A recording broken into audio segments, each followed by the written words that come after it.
नमस्कार, आप सभी का पुनः एक बार फिर से स्वागत है हमारे YouTube चैनल द ज्ञान स्वरूप अकेडमी पर। मैं हूं निर्मल कुमार और आप सभी अभी देखेंगे क्लास 10 का मैथमेटिक्स का NCERT का सॉल्यूशन जो समांतर श्रेणी का है।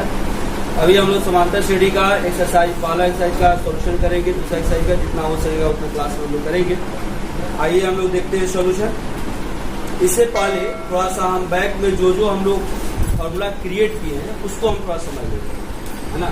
जैसे हम लोग निकाले फॉर्मूला Tn, या इसको L कहें या इसको N कहें, यह सब कहते हैं a प्लस n-1 इंटू, यह आपका पहला फॉर्मूला। और क्या हमने निकाला d बराबर d2 माइनस d1, यानी इसी तरह करके Tn माइनस Tn माइनस 1, यानी कि बाद वाला घटाओ पहले वाला पर, ठीक है। ए निकालने का कोई फॉर्मूला नहीं होता है, एपी देख लेंगे, सबसे पहले जो आएगा वही ए हो जाएगा, है ना। तो इसके बाद Sn n/2, 2a plus n-1 into, है ना। इसके बाद इससे और फॉर्मूला क्या निकला, Sn बराबर n/2 a प्लस, ठीक है। और क्या निकलेगा, nवां पर Sn माइनस Sn-1, है ना। क्या हो गया। इसके अलावा समांतर माध्य a बराबर a प्लस b/2, है ना, जहां a समांतर माध्य है और a तथा b दो संख्या, ठीक है। तो यहाँ पर हम इस फॉर्मूला से ही काम करेंगे। पूरे एक्सरसाइज में, पूरे कंसेप्ट में हम इन्हीं फॉर्मूला के सहयोग से सारा एक्सरसाइज हम लोग सॉल्व करेंगे, ठीक है। अभी जो हम लोग का 5.1 पढ़ना है, इसमें क्वेश्चन है कि निम्नलिखित स्थितियों में से किन स्थितियों में संबंध संख्याओं की सूची एपी में है और क्यों, है ना। मतलब कि यहाँ पर एक क्वेश्चन दिया गया है, तो उससे जो हमको एक सूची मिलेगा संख्या का, वह क्या एपी में है यह हमें बताना है। और अगर एपी में है तो क्यों है। तो एपी में बताने का एक ही सिर्फ कॉन्सेप्ट है, क्या, उनके पदों के बीच का अंतर क्या होना चाहिए, समान होना चाहिए। तो पहले हम उन संख्याओं को ज्ञात करेंगे और उसके पश्चात हम अंतर निकाल करके चेक करेंगे। अगर अंतर बराबर आ गया तो वह क्या होगा, एपी में होगा, समांतर श्रेणी होगा, है ना। अब देखिए क्वेश्चन क्या कह रहा है, पहला का पहला। यह फॉर्मूला आप सभी जानते हैं, इसको थोड़ा सा देख लेंगे, समझ लेंगे, है ना। उसको याद करने के पश्चात हम लोग काम करेंगे। अभी जो इस एक्सरसाइज में है, हमको फॉर्मूला का जरूरत सिर्फ इसका है, क्योंकि हमको यहाँ पर सिर्फ और सिर्फ समांतर श्रेणी चेक करना है, पहला एक्सरसाइज, है ना। तो देखेंगे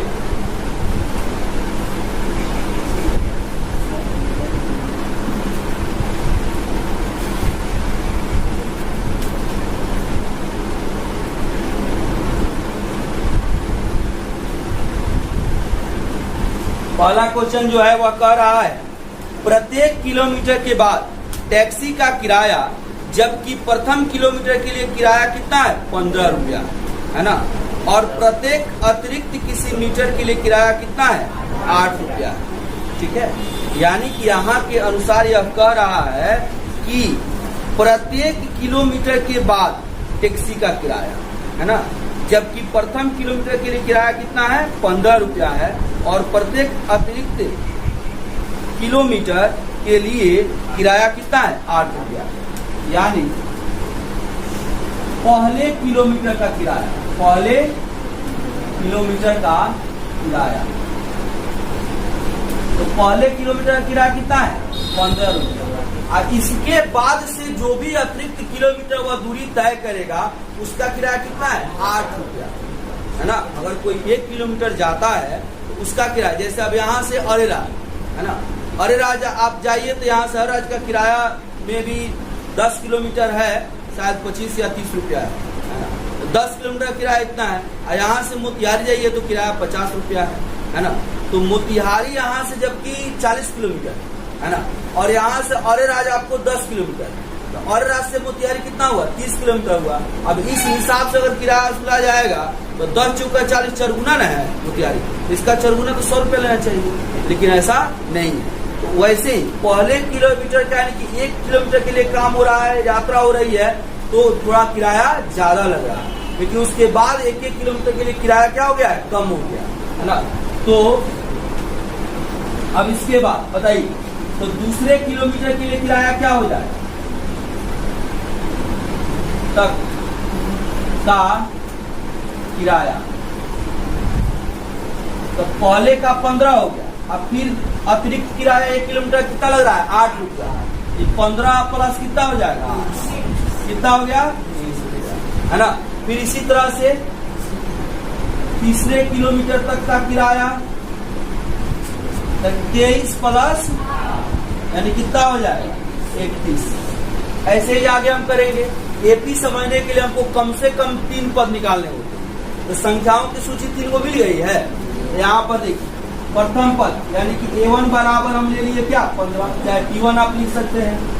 T1 बराबर 15, T2 बराबर 23 और T3 बराबर 21। अगर पदों का अंतर समान हो जाएगा तो यह एपी में होगा, निकालेंगे। T2 माइनस T1 बराबर T3 माइनस T2 कितना है? 23 और T1 कितना है? 15। T3 कितना है? 31 और T2 कितना है? 23। कितना होगा? 8।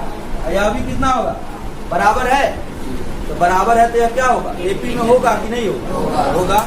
क्लियर है? समझ बात आ रही है? यह हम लोग एक आपको कर लिए, है ना। इसको नोट करना है, नोट कीजिए। अब इसका दूसरा नंबर क्वेश्चन देखिए, कह रहा है एक बेलन है और बेलन में कुछ हवा भरा हुआ है ना। कह रहा है कि प्रत्येक बार में उसके शेष हवा का 1/4 भाग उसे निकाल दिया जाता है, बाहर निकाल दिया जाता है। कह रहा है किसी बेलन में उपस्थित हवा की मात्रा, जबकि वायु निकालने वाला पंप, वायु निष्कासक पंप जो है, प्रत्येक बार बेलन की शेष हवा का कितना भाग बाहर निकाल देता है? 1/4 भाग बाहर निकाल देता है। तो पहले से जो उसमें होगा उसको मान लेंगे, है ना। माना कि बेलन में हवा की मात्रा, अब वो आयतन के रूप में होगा ना, तो हम x मान लेते हैं, x घन इकाई, x घन इकाई हो जाएगा। और प्रत्येक बार में वह शेष हवा का, तो अभी शेष का मतलब जितना उसमें भरा हुआ वही शेष हो गया, तो उसका 1/4 निकाल, यानी कि x में से x का 1/4 भाग निकल जाए, है ना। अब जैसे कहा जाए कि हम अपने आमदनी का मासिक आय का, है ना, 1/4 भाग रोज खर्च कर देते हैं, 1/4 भाग रोज खर्च कर देते हैं। तो कैसे? तो कितना हमको बच गया मासिक आय? तो इसका मतलब यह हुआ कि हमारा अगर आमदनी 30,000 रुपया है ना, तो 30,000 का 1/4 हमने खर्च कर दिया, तो इसमें से इसको क्या कर देंगे? घटा देंगे, तो उतना हमारे पास बच जाएगा, है ना। ये पहले दिन के लिए हो गया। फिर दूसरे दिन, तो 1 महीना के लिए हम निकालेंगे, है ना। तो 1 महीना के निकालेंगे तो क्या हो जाएगा? इसमें 30 से गुना करना, माने 1 दिन का हमारा खर्च इतना, तो 30 दिन का खर्च इतना हो जाएगा। अब इसमें से घटाएंगे तो उस तरह से। तो यहाँ पर अभी बेलन में हवा कितना है? 1 है ना, इसको हम मान लिए हैं। तो हवा शेष हवा का 1/4 भाग निकालने पर बेलन में हवा कितना हो जाएगा बताइए? x माइनस x का 1/4 कितना होगा? तो अब 4x में से 1 जाएगा तो कितना हो जाएगा? 3x/4 हो जाएगा। पुनः शेष का 1/4 भाग निकालने पर बेलन में बची हवा। तो अब देखिए इतना ही ना बचा हुआ है, तब इसका 1/4 भाग इसमें से निकल जाएगा। मन जितना है उसी का नाम खर्च करेंगे। तो इसका तब क्या लिखेंगे बताइए? 3x - 4 माइनस इसका 1/4, तो 3x/4 का 1/4 यानी गुना 1/4। समझ में आ रहा है कि नहीं आ रहा? अभी क्या होगा? 3x/4 माइनस 3x/16, 16 लघुत्तम, 4 चुका 16, 4 दिया 12, 16 16 कैंसिल, 3 हो गया, 12 3 जाएगा 9, 9x/16, 3 पद मिल गया। अब देखिए T1 कितना हो गया x, T2 कितना हो गया 3x/4 और T3 कितना हो गया 9x/16। अब AP हमको चेक करना है, AP की परिभाषा से हम काम करेंगे। AP की परिभाषा से क्या होगा बताइए? T2 - T1 बराबर होना चाहिए T3 - T2। अगर बराबर होगा तो AP में होगा, बराबर नहीं होगा तो AP में नहीं होगा। T2 कितना है 3x/4 और T1 कितना है x, T3 कितना है 9x/16 और T2 कितना है 3x/4। हो गया? अब देखिए यह हो गया 3x माइनस 4 लघुत्तम हो जाएगा, तो 4 से 4 कैंसिल, 3x माइनस 1 से 4 भाग 4, 4 से x गुना 4x, 16 4 का लघुत्तम 16, यह 9x हो गया। तो 4 से 16 भाग देंगे 4, 4 3 12x, है ना? अब यह देखिए 3x और माइनस 4x, तो माइनस x/4 और यह हो जाएगा माइनस 3x/16। बोलिए बराबर है? बराबर नहीं है, इसलिए यह क्या है? यह सूची AP में ठीक है। अब देखिए थोड़ा तीसरा नंबर और चौथा नंबर समझ लीजिए, इसको आप लोग कर सकते हैं, ठीक है। तीसरा नंबर में कह रहा है, ध्यान दीजिएगा, आप खुद बताएंगे, प्रत्येक मीटर की खुदाई के बाद एक कुआं खोदने में आई लागत, जबकि प्रथम मीटर की खुदाई की लागत 150 है और बाद में प्रत्येक मीटर की खुदाई की लागत कितना है 50 रुपया है। यह ठीक पहला नंबर वाला क्वेश्चन कि पहले किलोमीटर किराया कितना 15 रुपया और बाद के प्रत्येक किलोमीटर किराया कितना 8 रुपया। ठीक वैसे ही है। अब पहले मीटर का खुदाई का कितना रुपया हो गया 150, तो पहला पद तो 150 हो जाएगा ना, और उसके बाद कितना लग रहा है आगे हर एक मीटर का खुदाई का 50 रुपया लग रहा है। तो अगला 50 मीटर लगेगा, तो अब 2 मीटर का खुदाई का कितना लग जाएगा 150 50 200, फिर अगले मीटर का खुदाई का 50 लगेगा तो 250, तो 3 गो पद हो गया। अब इसको घटा करके चेक कर लेंगे, है ना, तो यह AP में आएगा। आप निकालिएगा, यह AP में आएगा, निकाल सकते हैं, कर सकते हैं इसको, किसी को दिक्कत भी है? चौथा नंबर देखिए, कह रहा है खाते में प्रत्येक वर्ष का मिश्रधन, जबकि 10,000 रुपया की राशि 8% वार्षिक दर से चक्रवृद्धि ब्याज पर जमा की जाती है। ठीक है, तब क्या करेंगे? पहले वर्ष का चक्रवृद्धि ब्याज, दूसरे वर्ष का चक्रवृद्धि ब्याज निकालेंगे और तीसरे वर्ष का चक्रवृद्धि ब्याज कि 3 वर्ष का चक्रवृद्धि ब्याज निकाल लेंगे, और उसके बाद घटा करके देखेंगे अंतर बराबर आ रहा है कि नहीं आ रहा है ना। चक्रवृद्धि ब्याज के लिए कंपाउंड, इसके लिए सूत्र जानते हैं क्या होता है बताइए? 3 × 1 + r/100 पावर t। कितना? 3 × 1 + r/2 100 r/100 100 इंटू उसका पावर t। यह होता है। ठीक है, यानी कि पहले वर्ष के लिए निकालेंगे तो टी की जगह पर कितना रखेंगे 1। मूलधन आपको पता है कितना 10,000, दर आपको पता है 8%, तो आर के जगह पर 8 रखेंगे। टी निकालेंगे पहले वर्ष के लिए तो 1 रखेंगे, दूसरे वर्ष के निकालेंगे तो 2 रखेंगे, तीसरे वर्ष के निकालेंगे 3 रखेंगे। निकाल सकते हैं। तो तीनों वर्ष के लिए यह फॉर्मूला खाली याद रखना है, CI मतलब कंपाउंड इंटरेस्ट। ठीक है, मतलब कंपाउंड इंटरेस्ट का मतलब क्या हो गया? चक्रवृद्धि ब्याज। चक्रवृद्धि ब्याज का मतलब क्या होता है कि एक नियत समय के ब्याज भी मूलधन हो जाता है और उसका भी ब्याज लगने लगता है, तो उसी को क्या कहते हैं? चक्रवृद्धि ब्याज। वह छमाही हो सकता है, तिमाही हो सकता है और वार्षिक भी हो सकता है, माने अलग अलग क्राइटेरिया में। तिमाही होने का मतलब क्या हो गया कि 3 महीना का ब्याज ऐड होगा और 3 महीना के बाद ब्याज भी क्या हो जाएगा? मूलधन हो जाएगा, वहां से ब्याज का भी ब्याज लगना शुरू हो जाता है ना। तो उस तरह से अगर काम होगा तब तो यहां से कंपाउंड इंटरेस्ट निकाल लेंगे, मूलधन दिया हुआ है, दर दिया हुआ है और समय अपने अनुसार पहले वर्ष के लिए, दूसरे वर्ष के लिए और तीसरे वर्ष के लिए निकाल लेंगे। 3 ठो मान आएगा चक्रवृद्धि ब्याज का, 3 को सूची का 3 पद हो जाएगा। तो दूसरा पद घटाओ पहला पद, बराबर अगर हो जाएगा तीसरा पद घटाओ दूसरा पद के, तो वह एपी में होगा। आप इसको भी निकाल सकते हैं, निकल जाएगा। केवल इस सूत्र को यूज करना है, कर सकते हैं, हो जाएगा सबसे, कोई दिक्कत? चलिए तो इसको लिखिए, इसको लिखिएगा, लिखिएगा कि हो जाएगा? हो जाएगा ना। चलिए तब दूसरा नंबर क्वेश्चन हम लोग देखते हैं। नहीं होगा तो वीडियो में आप देख सकते हैं।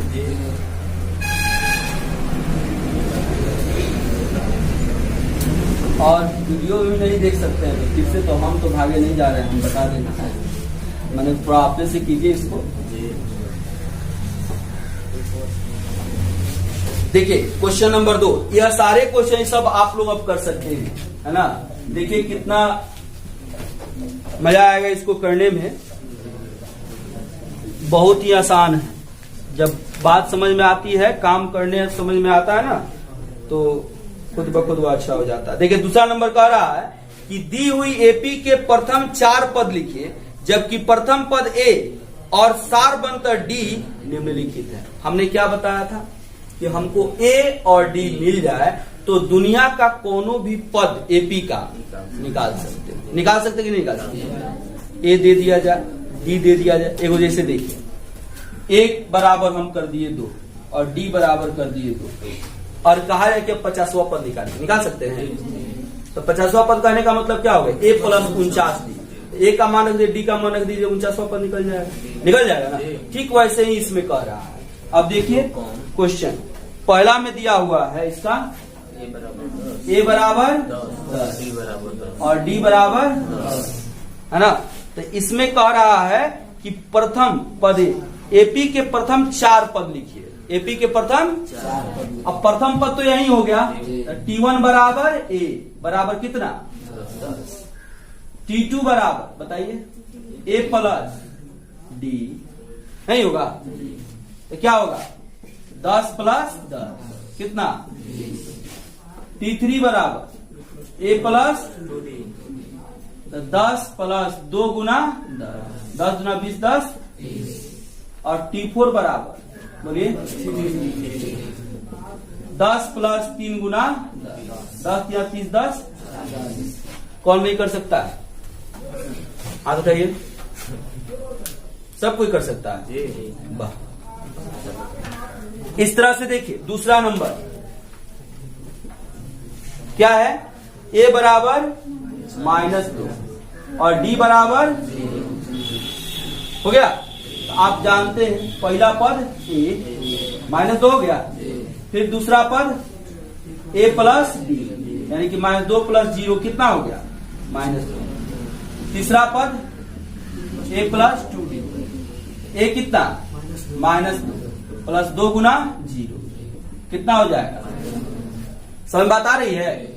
ऐसे आप निकाल सकते हैं, छोड़ दें, बना लीजिएगा सब कोई, किसी को कष्ट भी है नहीं है ना?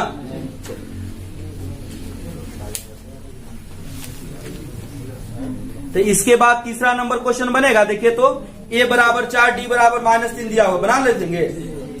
चौथा नंबर बन जाएगा, पांचवा नंबर बन जाएगा ना। अरे इसमें कुछ भी नहीं है, सिर्फ यहाँ पे आना चाहिए कौन सी? गुना करना और जोड़ने, जोड़ और गुना आना चाहिए, बाकी सब कंसेप्ट तो आप समझ रहे हैं। ठीक है, कर लेंगे। चलिए अब आते हैं क्वेश्चन नंबर 3 में। देखिए कितना भारी है सर। हैं? खाली आप लोग की करते चलिए, तो आज तो हम इसको उड़वाइए देखिए।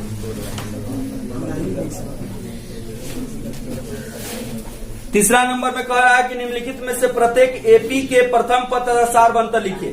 ध्यान देंगे, आप ही लोग बताएंगे, आप लोगों से हम पूछ रहे हैं। 3 1 -1 -3 डॉट डॉट डॉट दिया हुआ है। देखिए, हमने शुरू में ही कहा था, यह ऑब्जेक्टिव में इस तरह का क्वेश्चन पूछा जाता है, ठीक है। और यह भी बताया है सार बंतर का मतलब क्या, कि कहीं से बाद वाले में से पहले वाले को घटा लीजिए तो सार बंतर हो जाएगा। और दिए गए में सबसे पहला वाला जो होगा वह प्रथम पद होगा। तो हमको ए और डी ही बताना है, ए और डी बताना है। ए मतलब प्रथम पद बता देना है, और डी मतलब सार बंतर यानी कि पदों का अंतर, ठीक है। बता सकते हैं? चलिए बताओ। मनीष, जितेंद्र, कथी नाम? मनीष, बताओ। प्रथम पद 3 होगा, सार बंतर नहीं मालूम? अच्छा, बैठिए। समीम, सार बंतर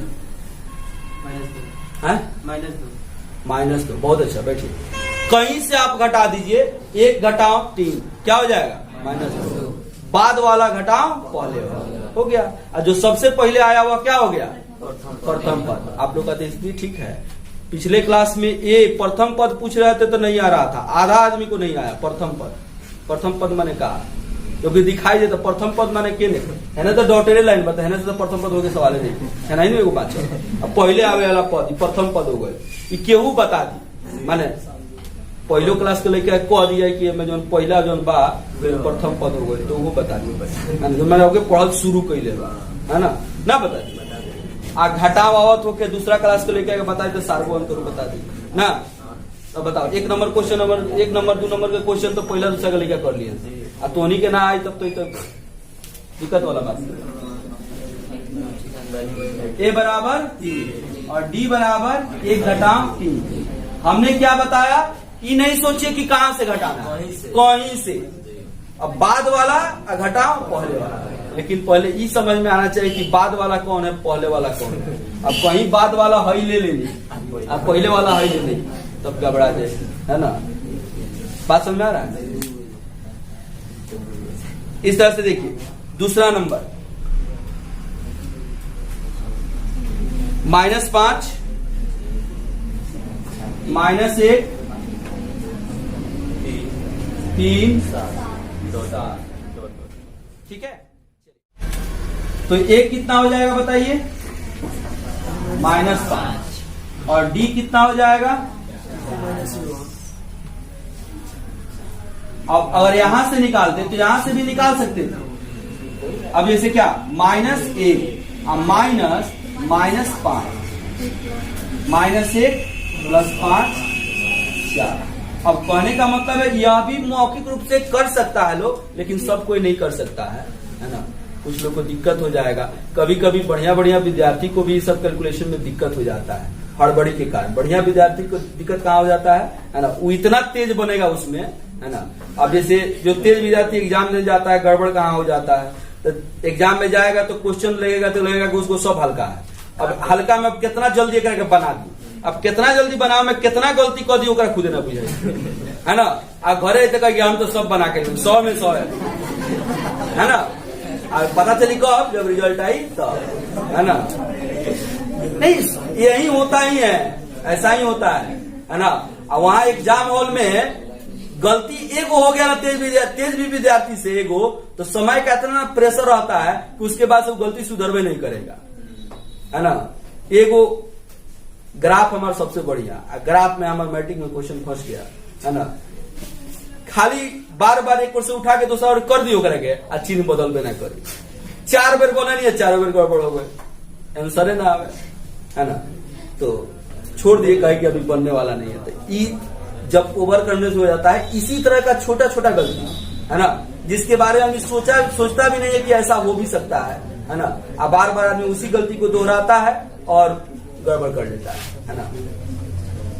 यही से कहले कि रिजल्ट अले के बाद अफसोसो ना करे के चाहिए, क्या कि अपना गलती पता नहीं चलता है, लेकिन गलती होता है कहीं, तभी जाकर रिजल्ट कम हो जाता है, कहीं ना कहीं कुछ तो गलती होता है। अब बोलिए, इसके बाद तीसरा नंबर चौथा नंबर इसका बना सकते हैं, कर सकते हैं नहीं कर सकते हैं? पूछिए लेते हैं, थोड़ा सा तो है। 1/3, 5/3, 9/3 और 13/। अलवीना प्रथम पद,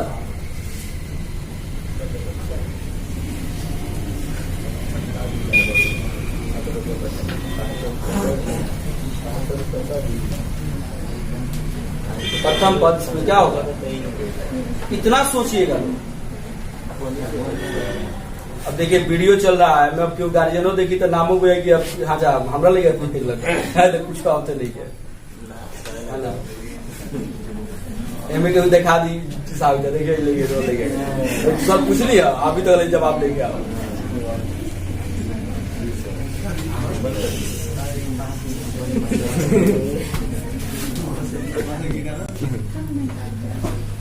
बोलिए, कोई दिक्कत?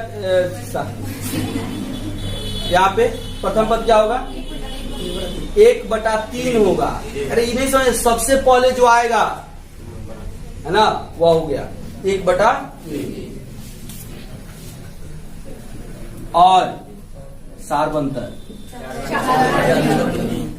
कहीं से घटा दीजिए, मैं तो प्लस माइनस तो है नहीं, 1/3 और नीचे तो बराबर ही है तो वही हो गया। अब 5 में से जाएगा 4, ठीक है।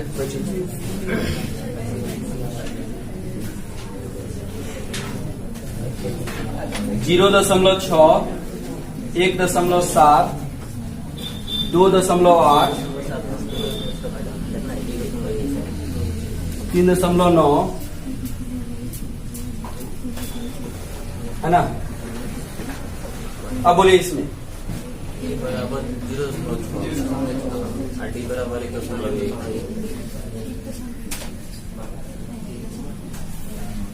ठीक है।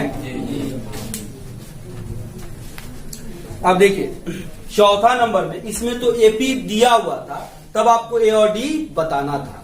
अब चौथा नंबर में है कि आपको बताना है कि एपी में है कि नहीं। अगर एपी में है तब ए और डी बताना है। तो एपी में कैसे चेक करेंगे? तो कम से कम 3 गो पद के बीच का अंतर हम चेक कर लेंगे, कम से कम 3 गो, और अगर बराबर हो गया उसका अंतर तो एपी में है, और है तब उसका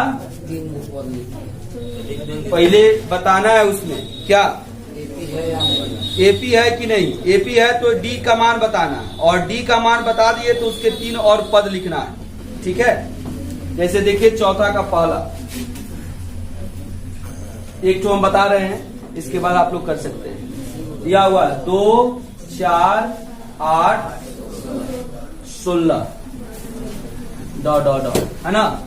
एपी की परिभाषा से, एपी की परिभाषा से 4 घटाओ 2 बराबर 8 घटाओ 4, 2 बराबर 4, बराबर है, इसलिए एपी में,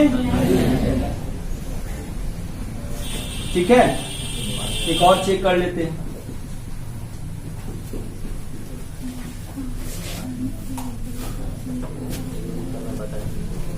दो 5/3 है, 2 है, 5/2 5/2 और 7 हो गया। अब देखिए,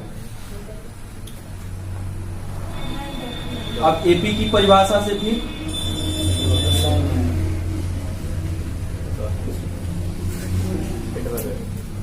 क्या होगा? बोलिए, 5/2 घटाओ बराबर 3 घटाओ, लिखेंगे? बोलिए, 2 लघुत्तम 5 होगा, और 2 दूना बराबर 2 लघुत्तम, 3 है, 2 तिया 6 -5, कितना होगा 1/2 बराबर 1/3 बराबर है। जी तो यही डी हो गया और इसलिए यह दोनों बराबर, इसलिए एपी में डी हो गया 1/2 और ए कितना हो गया 2। तो बाकी इसके बाद वाला आगे वाला पद निकाल सकते हैं। कै गो पद दिया हुआ है 4 गो, तो 3 गो और पद निकालना है ना। तो कौन 5वां 6ठा और 7वां निकल जाएगा। तो अब इसके बाद हमको निकालना होगा 5वां पद, तो क्या लिखेंगे a + 4d। ए का मान कितना 2 + 4 और डी का मान कितना 2 2 दूना 2 2 5वां पद हो गया। ऐसे ही 6ठा और 7वां निकाल लीजिएगा, बन जाएगा। दिक्कत भी है, कर सकते हैं कि नहीं कर सकते? कर सकते हैं ना।